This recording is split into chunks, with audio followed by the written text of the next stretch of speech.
जय हिंद दोस्तों। मेरे YouTube channel study with Saurabh में आपका हार्दिक स्वागत है। दोस्तों, अगर आपने मेरे चैनल को सब्सक्राइब नहीं किया हो तो प्लीज़ सब्सक्राइब कर दें और वीडियो पसंद आए तो लाइक कर लें। दोस्तों, आज हम ल्यूसेंट की जो सामान्य ज्ञान है उसको पढ़ेंगे, जो काफ़ी परीक्षाओं में महत्वपूर्ण होती है। दोस्तों, हम देखते हैं कि ल्यूसेंट में क्या क्या है।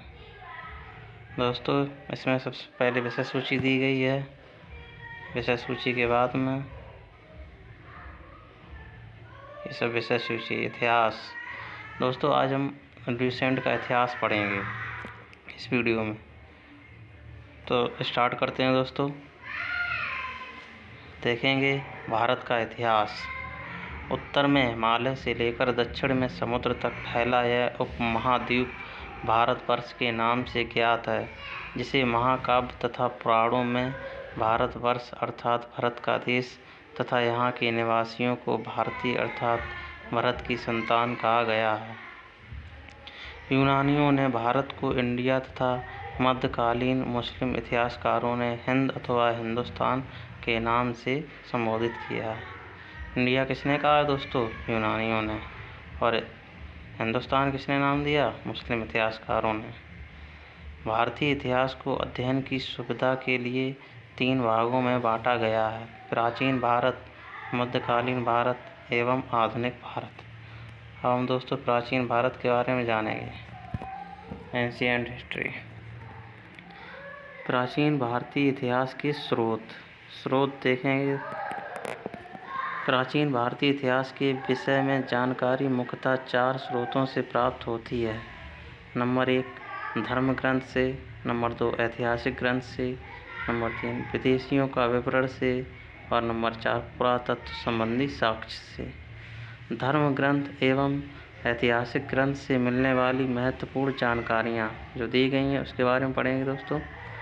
भारत का सर्वप्राचीन धर्म ग्रंथ वेद है, जिसके संकलनकर्ता महर्षि कृष्णद्वैपायन वेद व्यास को माना जाता है। वेद 4 हैं: ऋग्वेद, यजुर्वेद, सामवेद एवं अथर्ववेद। दोस्तों, वेद के संकलनकर्ता कौन है? महर्षि कृष्णद्वैपायन। ऋग्वेद के बारे में जानेंगे। ऋचाओं के क्रमबद्ध ज्ञान के संग्रह को ऋग्वेद कहा जाता है। इसमें 10 मंडल, 1028 सूक्त, बाल खिल्ल पाठ के 11 सूक्तों सहित हैं जो दिए गए हैं, एवं 10,462 ऋचाएँ दी गई हैं। इस वेद के ऋचाओं के पढ़ने वाले ऋषि को होत्र कहते हैं।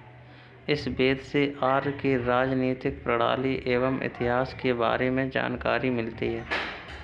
विश्वामित्र द्वारा रचित ऋग्वेद के 3 मंडल में सूर्य देवता सावित्री को समर्पित प्रसिद्ध गायत्री मंत्र है। इसके 9वें मंडल में देवता सोम का उल्लेख है। इसके 8वें मंडल की हस्तलिखित ऋचाओं को खिल कहा जाता है। चातुर्वर्ण समाज की कल्पना का आदि स्रोत ऋग्वेद के 10वें मंडल में वर्णित पुरुष सूक्त है, जिसके अनुसार 4 वर्ण हैं: ब्राह्मण, क्षत्रिय, वैश्य तथा शूद्र।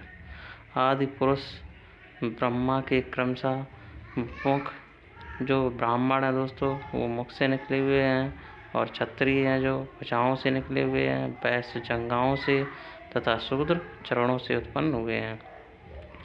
धर्मसूत्र 4 प्रमुख जातियों की परिस्थितियों, व्यवसायों, दायित्वों, कर्तव्यों तथा विशेषाधिकारों में स्पष्ट विभेद करता है। भावना अवतार के 3 पंगों के आख्यान का प्राचीनतम स्रोत ऋग्वेद है। ऋग्वेद में इंद्र के लिए 250 तथा अग्नि के लिए 200 ऋचाओं की रचना की गई है। प्राचीन इतिहास के साधन के रूप में वैदिक साहित्य में ऋग्वेद के बाद शतपथ ब्राह्मण का स्थान है। किसका? शतपथ ब्राह्मण का वैदिक साहित्य में ऋग्वेद के बाद। यजुर्वेद सस्वर पाठ के लिए मंत्रों तथा बलि के समय अनुपालन के लिए नियमों का संकलन यजुर्वेद कहलाता है। इसके पाठकर्ता को अर्धवर्य कहते हैं। दोस्तों, जो मंत्रों का जो मंत्र जिसमें है वो किसमें है? यजुर्वेद में। यह एक ऐसा वेद है जो गद्य एवं पद्य दोनों में है। अब सामवेद के बारे में पढ़ेंगे। यह गाई जा सकने वाली ऋचाओं का संकलन है सामवेद। इसके पाठकर्ता को उद्रात्र कहते हैं। इसे भारतीय संगीत का जनक कहा जाता है। अब अथर्ववेद के बारे में देखेंगे दोस्तों। अथर्वा ऋषि द्वारा रचित इस वेद में रोग निवारण, तंत्र मंत्र, जादू टोना, साप, वशीकरण, आशीर्वाद, स्तुति, प्रायश्चित, औषधि, अनुसंधान, विवाह, प्रेम, राजकर्म, मातृभूमि, महात्म्य आदि विविध विषयों से संबद्ध मंत्र तथा सामान्य मनुष्यों के विचारों, विश्वासों, अंधविश्वासों इत्यादि का वर्णन है। इसमें सभा एवं समिति को प्रजापति की दो पुत्रियां कहा गया है। प्रजापति की दो पुत्रियां किसे कहा गया दोस्तों? सभा और समिति को। सबसे प्राचीन वेद ऋग्वेद एवं सबसे बाद का वेद अथर्ववेद है। सबसे पहला वेद कौन? प्राचीन ऋग्वेद है और सबसे बाद का अथर्ववेद है। वेदों को भली भांति समझने के लिए 6 वेदांगों की रचना हुई है। ये हैं 6 वेदांग कौन कौन से हैं दोस्तों? नंबर 1 शिक्षा, ज्योतिष, कल्प, व्याकरण, निरुक्त तथा छंद। कौन कौन? शिक्षा, ज्योतिष, कल्प, व्याकरण, निरुक्त तथा छंद। भारतीय ऐतिहासिक कथाओं का सबसे अच्छा क्रमबद्ध विवरण पुराणों में मिलता है। इसके रचयिता लोमहर्ष अथवा इनके पुत्र उग्रश्रवा माने जाते हैं। इनकी संख्या 18 है, जिनमें से केवल 5 मत्स्य, वायु, विष्णु, ब्राह्मण एवं भागवत में ही राजाओं की वंशावली पाई जाती है। दोस्तों, ये पुराण दिए गए हैं और संबंधित वंश दिए गए हैं। विष्णु पुराण किससे संबंधित था? मौर्य वंश से। मत्स्य पुराण आंध्र सातवाहन वंश से संबंधित था और वायु पुराण गुप्त वंश से संबंधित था। पुराणों में मत्स्य पुराण सबसे प्राचीन एवं प्रामाणिक है। कौन? मत्स्य पुराण सबसे प्राचीन एवं प्रामाणिक। अधिकतर पुराण सरल संस्कृत श्लोक में लिखे गए हैं। स्त्रियां तथा शूद्र जिन्हें वेद पढ़ने की अनुमति नहीं थी, वे भी पुराण सुन सकते थे। पुराणों का पाठ पुजारी मंदिरों में किया करते थे। स्मृति ग्रंथियों में सबसे प्राचीन एवं प्रामाणिक मनुस्मृति मानी जाती है। यह शुंग काल का मानक ग्रंथ है। नारद स्मृति गुप्त युग के विषय में जानकारी प्रदान करता है। जातक में बुद्ध की पूर्व जन्म की कहानी वर्णित है।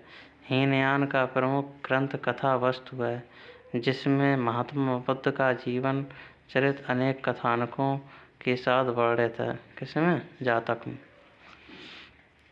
जैन साहित्य को आगम कहा जाता है।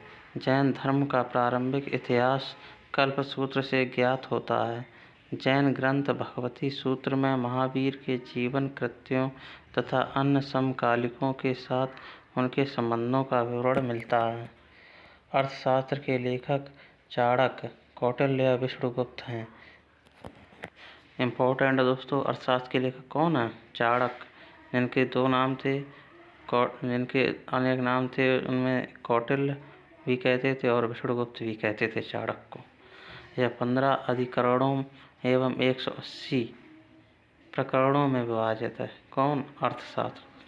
अर्थशास्त्र में 15 अधिकरण थे और 180 प्रकरण थे। इसमें मौर्यकालीन इतिहास की जानकारी प्राप्त होती है। संस्कृत साहित्य में ऐतिहासिक घटनाओं को क्रमबद्ध लिखने का सर्वप्रथम प्रयास कल्हड़ के द्वारा किया गया। कल्हड़ द्वारा रचित पुस्तक राजतरंगिणी है, जिसका संबंध कश्मीर के इतिहास से है। कल्हड़ ने कौन पुस्तक लिखी थी दोस्तों? राजतरंगिणी। अरबों की सिंध विजय का वृत्तांत चचनामा के लेखक कौन है? अली अहमद में सुरक्षित है। अरबों की सिंध विजय। अष्टाध्यायी संस्कृत भाषा व्याकरण की प्रथम पुस्तक है। अष्टाध्यायी के लेखक पाणिनि हैं। इसमें मौर्य के पहले का इतिहास तथा मौर्य युगीन राजनीति अवस्था की जानकारी प्राप्त होती है।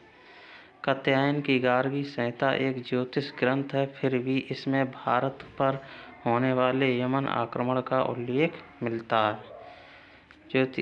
गार्गी संहिता किसकी है दोस्तों? कात्यायन की। पतंजलि पुष्यमित्र शुंग के पुरोहित थे। इनके महाभाष्य से शुंगों के इतिहास का पता चलता है। पतंजलि कौन थे? पुष्यमित्र शुंग के पुरोहित। विदेशी यात्रियों से मिलने वाली प्रमुख जानकारी। यूनानी रोमन लेखक। सबसे पहले आया था टेशियस। टेशियस दोस्तों कहाँ से आया था? यह ईरान का राजवैद्य था। कहाँ का? ईरान का। भारत के संबंध में इसका विवरण आश्चर्यजनक कहानियों से परिपूर्ण होने के कारण अविश्वसनीय है। दूसरे नंबर पर आया था हेरोडोटस। इसे इतिहास का पिता कहा जाता है। किसे? हेरोडोटस को। इसने अपनी पुस्तक हिस्टोरिका में 5वीं शताब्दी ईसा पूर्व के भारत फारस के संबंध का वर्णन किया है, परंतु इसका विवरण भी अनुश्रुतियों एवं अफवाहों पर आधारित है। हिस्टोरिका किसने लिखी थी दोस्तों? हेरोडोटस ने। सिकंदर के साथ आने वाले लेखकों में निरियाकस, ओनेसिक्रिटस तथा ऑस्ट्रियोबुलस के विवरण अधिक प्रामाणिक एवं विश्वसनीय है। इन निरियाकस, ओनेसिक्रिटस और ऑस्ट्रियोबुलस किसके समय में आए थे? सिकंदर के समय में दोस्तों। मेगास्थनीज, यह सेल्यूकस निकेटर का राजदूत था जो चंद्रगुप्त मौर्य के राज दरबार में आया था। इसने अपनी पुस्तक इंडिका में मौर्य युगीन समाज एवं संस्कृति के विषय में लिखा है। इंडिका किसने लिखी दोस्तों? मेगास्थनीज ने, जो बहुत इम्पोर्टेंट है एग्जाम के लिए। डायमेकस, यह सीरियन नरेश आंतियोकस का राजदूत था जो बिंदुसार के राज दरबार में आया था। इसका विवरण भी मौर्य युग से संबंधित है। आंतियोकस का राजदूत कौन था? डायमेकस। और जो डायमेकस था वो बिंदुसार के राज दरबार में आया था। डायोनिसियस, यह मिस्र नरेश टॉलमी फिलाडेल्फस का राजदूत था जो अशोक के राज दरबार में आया था। डायोनिसियस। अब टॉलमी के बारे में जानेंगे। देखो टॉलमी, इसने 2री शताब्दी में भारत का भूगोल नामक पुस्तक लिखी। भारत का भूगोल किसने लिखा था? टॉलमी ने। प्लिनी, इसने 1म शताब्दी में नेचुरल हिस्ट्री नामक पुस्तक लिखी। इसमें भारतीय पशुओं, पेड़ पौधों, खनिज पदार्थों आदि के बारे में विवरण मिलता है। नेचुरल हिस्ट्री किसने लिखी दोस्तों? प्लिनी ने। पेरिप्लस ऑफ द इरिथ्रियन सी, इस पुस्तक के लेखक के बारे में जानकारी नहीं है। यह लेखक करीब 80 ईस्वी में हिंद महासागर की यात्रा पर आया था। इसने उस समय के भारत के बंदरगाहों तथा व्यापारिक वस्तुओं के बारे में जानकारी दी है। किसने?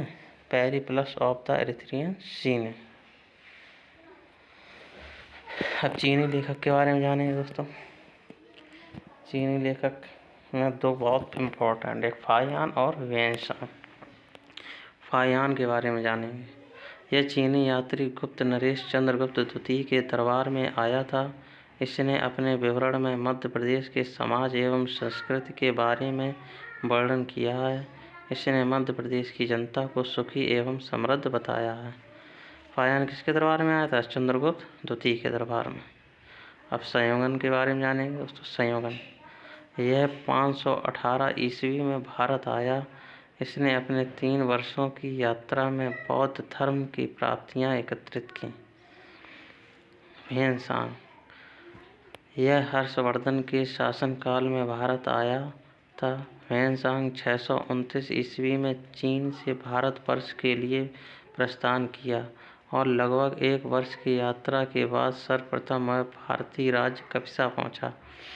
भारत में 15 वर्षों तक ठहरकर 645 ईस्वी में चीन लौट गया। वह बिहार में नालंदा जिला स्थित नालंदा विश्वविद्यालय में अध्ययन करने तथा भारत से बौद्ध ग्रंथों को एकत्र कर ले जाने के लिए आया था। इसका भ्रमण वृत्तांत सी.यू.की नाम से प्रसिद्ध है, जिसमें 138 देशों का विवरण मिलता है। इसने हर्षकालीन समाज, धर्म तथा राजनीति के बारे में वर्णन किया है। इसके अनुसार सिंध राजा सिंध का राजा शूद्र था। ह्वेनसांग किसके समय में आया था दोस्तों? हर्षवर्धन के शासनकाल में। और इसने अपने भ्रमण वृत्तांत लिखा है, उसका क्या नाम था? सीयू की। ह्वेनसांग के अध्ययन के समय नालंदा विश्वविद्यालय के कुलपति आचार्य शीलभद्र थे। आप नंबर 4 पर थे इत्सिंग आए थे। यह 7वीं शताब्दी के अंत में भारत आया। इसने अपने विवरण में नालंदा विश्वविद्यालय, विक्रमशिला विश्वविद्यालय तथा अपने समय के भारत का वर्णन किया है। अब अरबी लेखक के बारे में जानें। अरबी लेखक अलबरूनी आया था दोस्तों अरब से। यह महमूद गजनवी के साथ भारत आया था। अरबी में लिखी गई उसकी कृति किताब उल हिंद या तहकीक हिंद, भारत की खोज, आज भी इतिहासकारों के लिए एक महत्वपूर्ण स्रोत है। इसमें राजपूतकालीन समाज, धर्म, रीति रिवाज, राजनीति आदि पर सुंदर प्रकाश डाला गया है। अलबरूनी किसके साथ आया दोस्तों? महमूद गजनवी के साथ में। इसकी कौन सी पुस्तक है? किताब उल हिंद या तहकीक हिंद। तहकीक हिंद का अर्थ है मतलब भारत की खोज। अन्य लेखक तारानाथ, यह एक तिब्बती लेखक था। इसने कंग्योर तथा तंग्योर नामक ग्रंथ की रचना की। इसने भारतीय इतिहास के बारे में जानकारी मिलती है। कंग्योर तथा तंग्योर नामक ग्रंथ किसने लिखे थे? तारानाथ ने, जो तिब्बती लेखक था। मार्को पोलो, यह 13वीं शताब्दी के अंत में पांड देश की यात्रा पर आया था। इसका विवरण पांड इतिहास के अध्ययन के लिए उपयोगी है।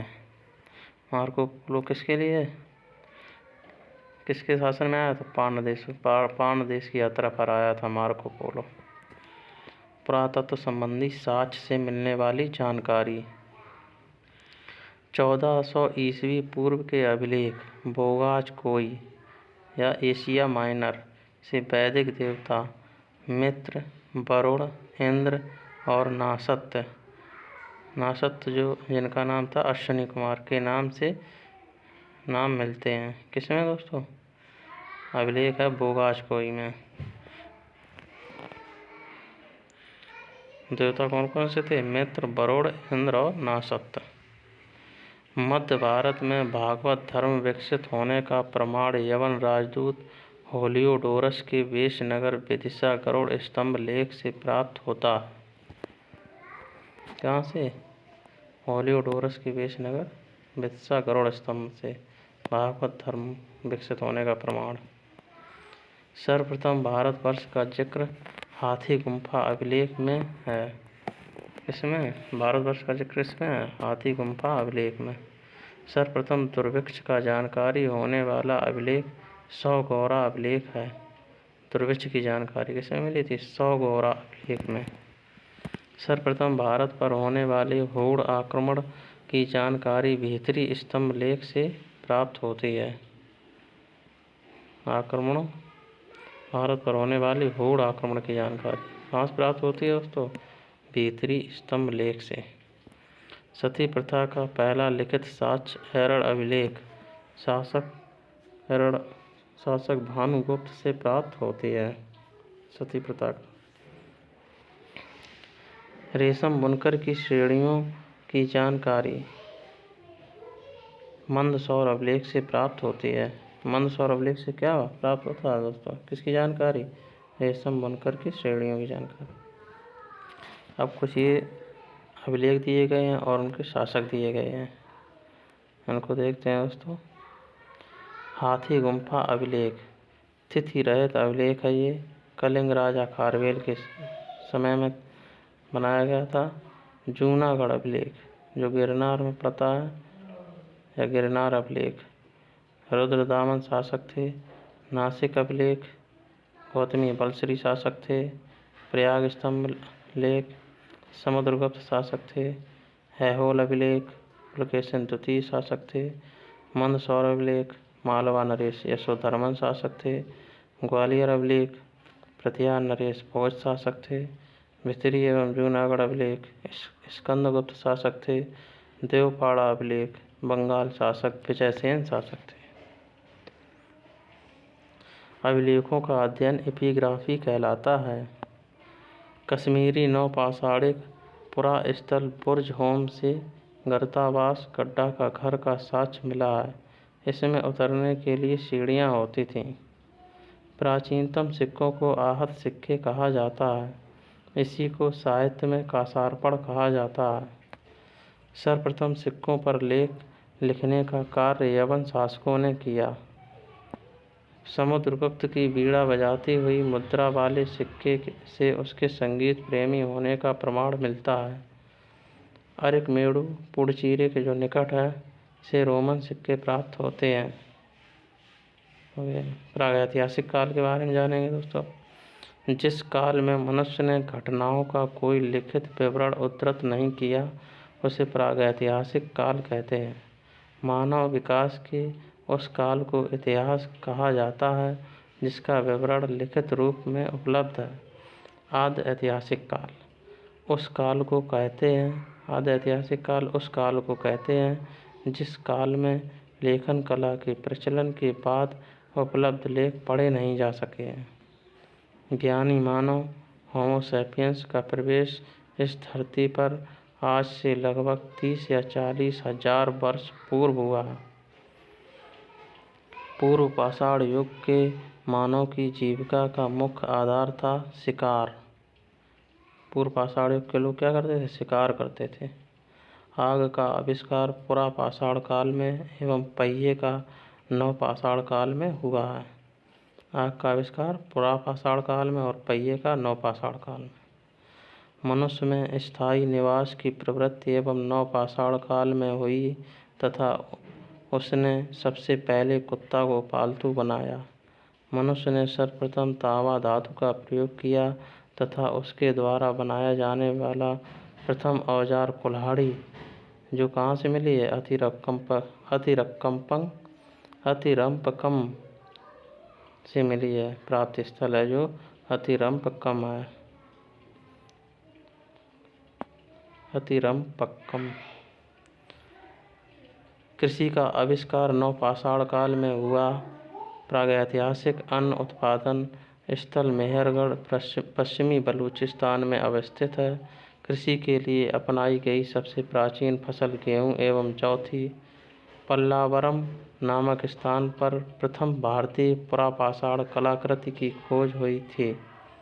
भारत में पूर्व प्रस्तर युग के अधिकांश औजार स्फटिक पत्थर के बने थे। भारत का सबसे प्राचीन नगर मोहनजोदड़ो था, सिंधी भाषा में, जिसका अर्थ है मृतकों का टीला।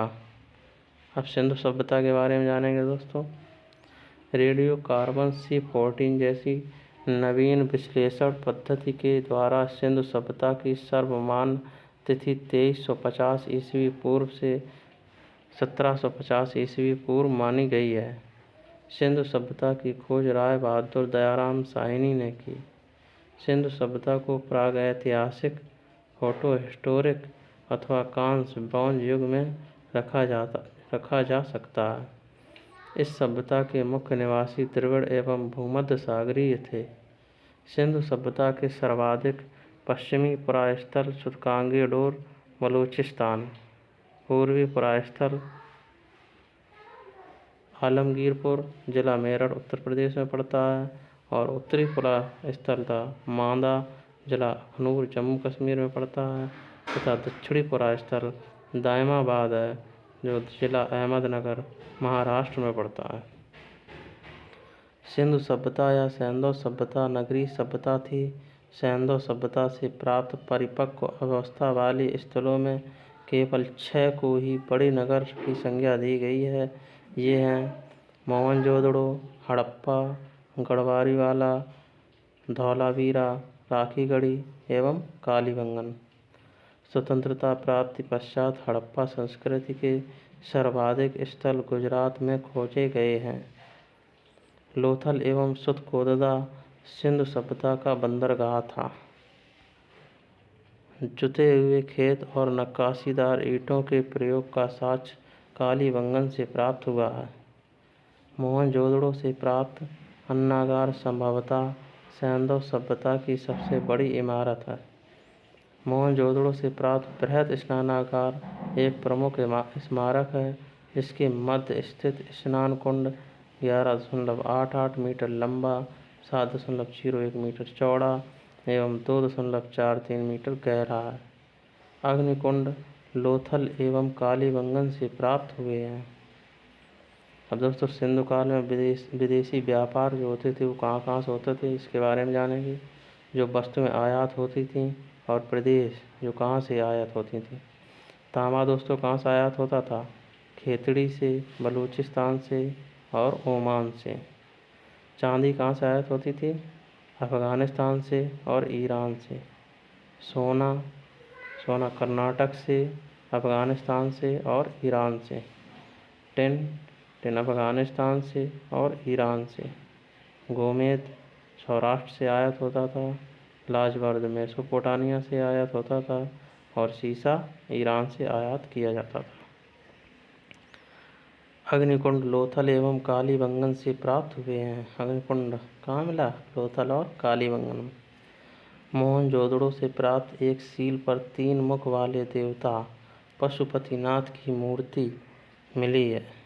उनके चारों ओर हाथी, गैंडा, चीता एवं भैंसा विराजमान है। मोहनजोदड़ो से नर्तकी की एक कांस्य मूर्ति मिली है। हड़प्पा की मोहरों पर सबसे अधिक एक श्रृंगी पशु का अंकन मिलता है। मनके बनाने के कारखाने लोथल एवं चन्हूदड़ो से मिले हैं। सिंधु सभ्यता की लिपि भाव चित्रात्मक है। यह लिपि दाईं से बाईं ओर लिखी जाती थी। जब अभिलेख एक से अधिक पंक्तियों का होता था तो पहली पंक्ति दाईं से बाईं और दूसरी बाईं से दाईं ओर लिखी जाती थी। सिंधु सभ्यता के लोगों ने नगरों तथा घरों के विन्यास के लिए ग्रिड पद्धति अपनाई। घरों के दरवाजे और खिड़कियां सड़क की ओर न खुलकर पीछे की ओर खुलते थे। केवल लोथल नगर के घरों के दरवाजे मुख्य सड़क की ओर खुलते थे। सिंधु सभ्यता में मुख्य फसल थी गेहूं और जौ। सैंधववासी मिठास के लिए शहद का प्रयोग करते थे।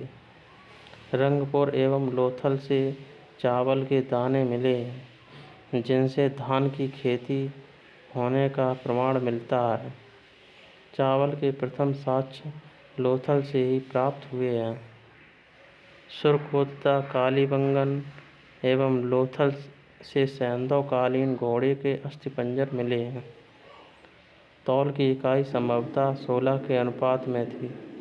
सैंधव सभ्यता के लोग यातायात के लिए 2 पहियों एवं 4 पहियों वाली बैलगाड़ी या भैंसा गाड़ी का उपयोग करते थे। मेसोपोटामिया के अभिलेखों में वर्णित मेलुहा शब्द का अभिप्राय सिंधु सभ्यता से ही है। संभवतः हड़प्पा संस्कृति का शासन बड़े वर्ग के हाथों में था। इसके हाथ में बड़े वर्ग। पिग्गट ने हड़प्पा एवं मोहनजोदड़ो को एक विस्तृत साम्राज्य की जुड़वा राजधानी कहा है। किसने? पिग्गट ने।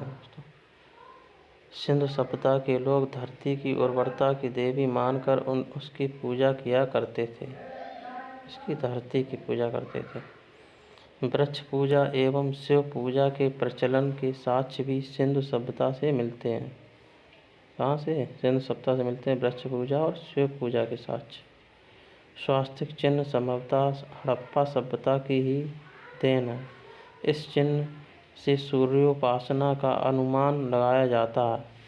सिंधु घाटी के नगरों में किसी भी मंदिर के अवशेष नहीं मिले हैं। सिंधु सभ्यता में मातृ देवी की उपासना सर्वाधिक प्रचलित थी। पशुओं में कुबड़ वाला सांड इस सभ्यता के लोगों के लिए विशेष पूजनीय था। स्त्री मृण मूर्तियाँ, मिट्टी की मूर्तियाँ अधिक मिलने से ऐसा अनुमान लगाया जाता है कि सैंधव समाज मात्र सत्तात्मक था। सैंधववासी सूती एवं ऊनी वस्त्रों का प्रयोग करते थे। मनोरंजन के लिए सैंधववासी मछली पकड़ना, शिकार करना, पशु पक्षियों को आपस में लड़ाना, चौपड़ और पासा खेलना आदि साधनों का प्रयोग करते थे। सिंधु सभ्यता के लोग काले रंग से डिजाइन किए हुए लाल मिट्टी के बर्तन बनाते थे। सिंधु घाटी के लोग तलवार से परिचित नहीं थे।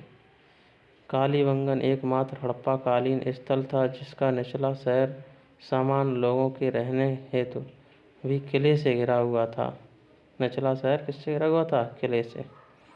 पर्दा प्रथा एवं वेश्यावृत्ति सैंधव सभ्यता में प्रचलित थीं। शवों को जलाने एवं गाड़ने यानी दोनों प्रथाएं प्रचलित थीं।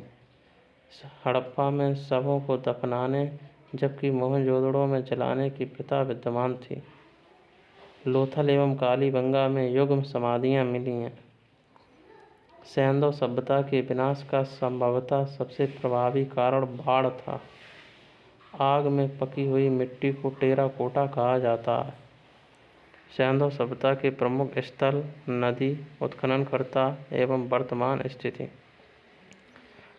हड़प्पा किसके किनारे था दोस्तों? रावी नदी के किनारे था और दयाराम साहनी एवं माधव स्वरूप वत्स ने इसकी खोज की थी और वर्ष 1921 में खोज हुई थी।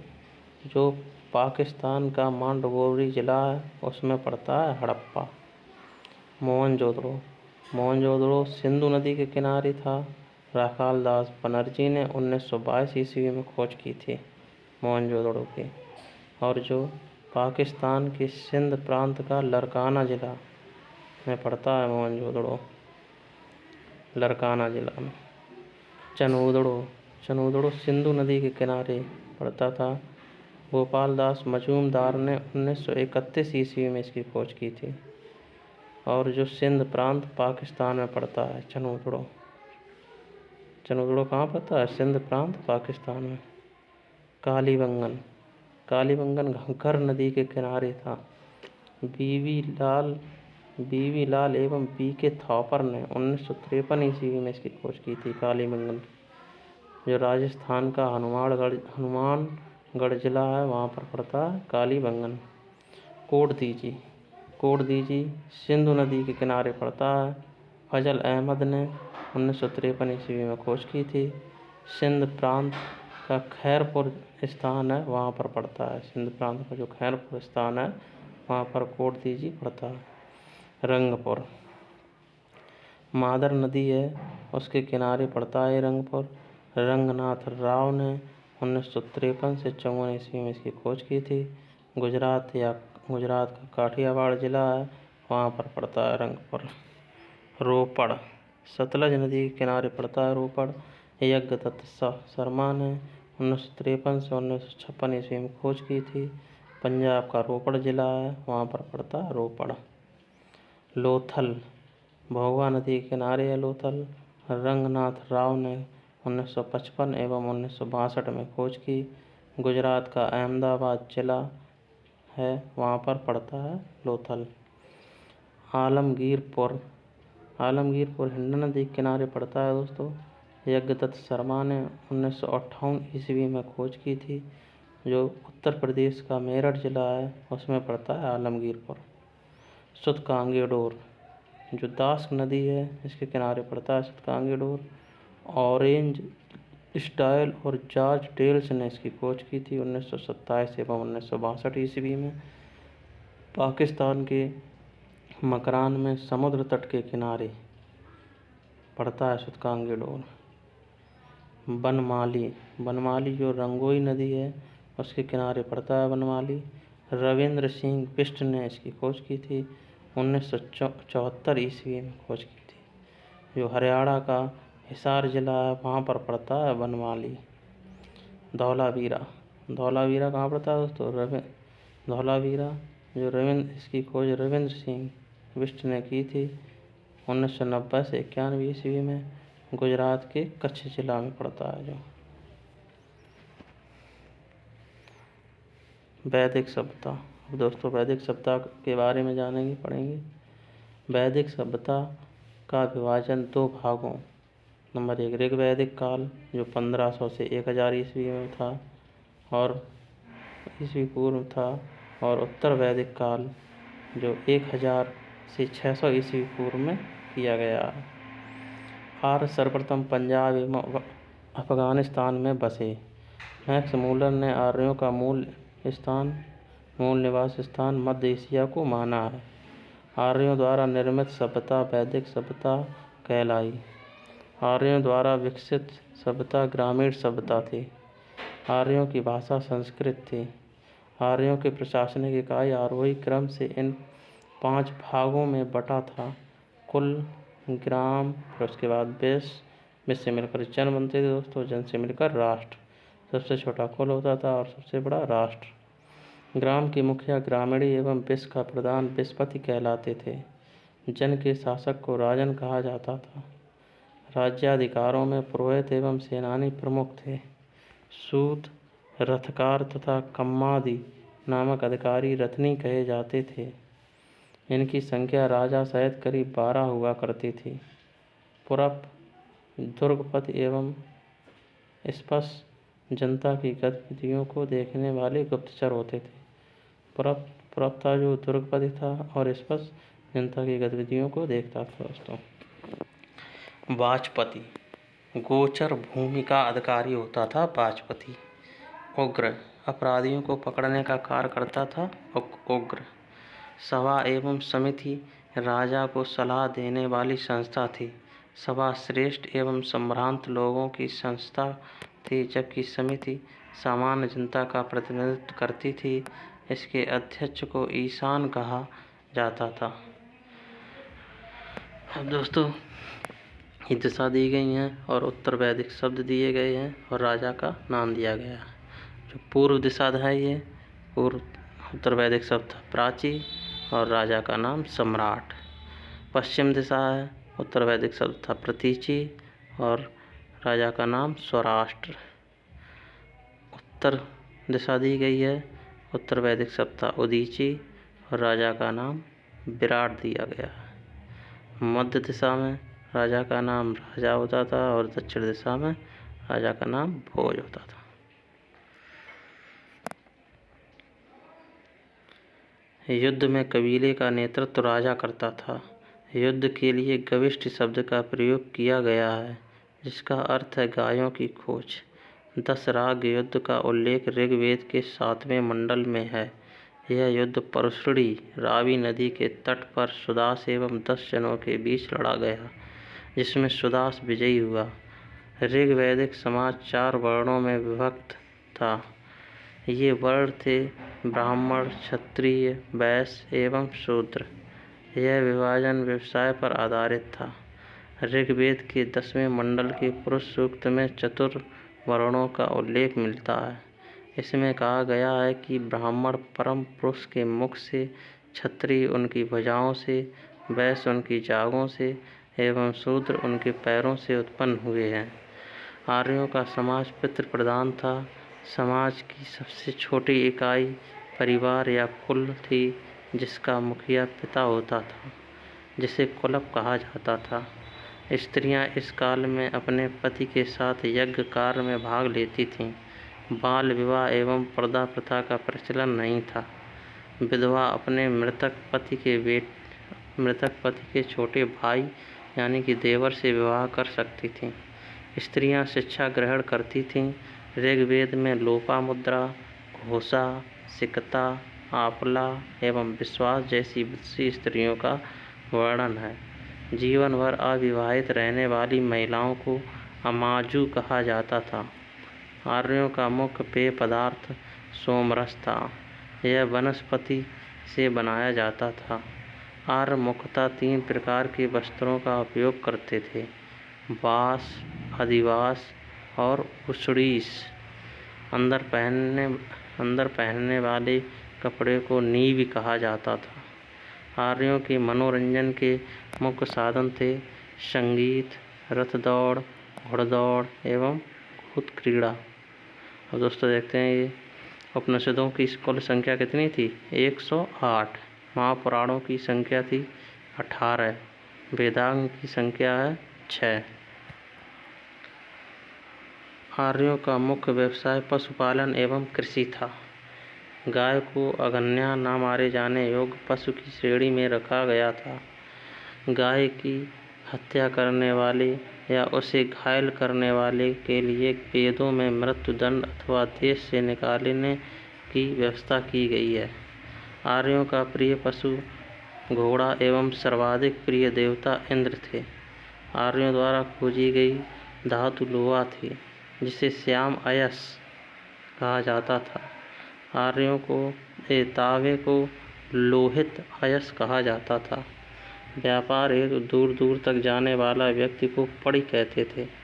लेन देन में वस्तु विनिमय की प्रणाली प्रचलित थी। ऋण देकर ब्याज लेने वाला व्यक्ति को वेक नोट यानी कि सूदखोर कहा जाता था। अब दोस्तों प्रमुख दर्शन एवं उसके प्रवर्तक दिए गए हैं, देखते हैं इनको भी। दर्शन और प्रवर्तक। चारवाक के प्रवर्तक कौन थे? चारवाक थे। योग के प्रवर्तक कौन थे दोस्तों? पतंजलि।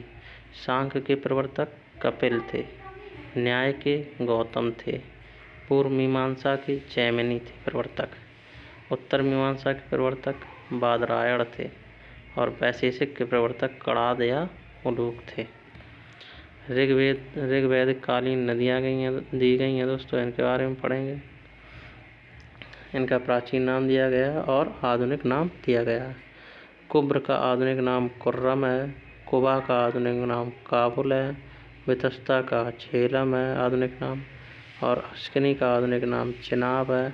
परुषणी का आधुनिक नाम रावी है और शतुद्री का आधुनिक नाम सतलज है। विपाशा का आधुनिक नाम व्यास है और सदानीरा का आधुनिक नाम गंडक है। द्रष्टति का आधुनिक नाम घग्गर है। गोमती का आधुनिक नाम गोमल है और सुवस्तु का आधुनिक नाम स्वात है। दोस्तों मनुष्य एवं देवता के बीच मध्यस्थ की भूमिका निभाने वाले देवता के रूप में अग्नि की पूजा की जाती थी। ऋग्वेद में उल्लिखित सभी नदियों में सरस्वती सबसे महत्वपूर्ण तथा पवित्र मानी जाती थी। कौन नदी दोस्तों? सरस्वती सबसे पवित्र थी। ऋग्वेद में गंगा और यमुना का उल्लेख सिर्फ एक बार हुआ है। उत्तर वैदिक काल में इंद्र के स्थान पर प्रजापति सर्वाधिक प्रिय देवता हो गए थे। किसमें? उत्तर वैदिक काल में। उत्तर वैदिक काल में राजा के राज्याभिषेक के समय राजसूय यज्ञ का अनुष्ठान किया जाता था। राज्याभिषेक के समय उत्तर वैदिक काल में वर्ण व्यवसाय की बजाय जन्म के आधार पर निर्धारित होने लगे थे। वर्ण किसके आधार पर होने लगे थे? जन्म के आधार पर, व्यवसाय के बजाय।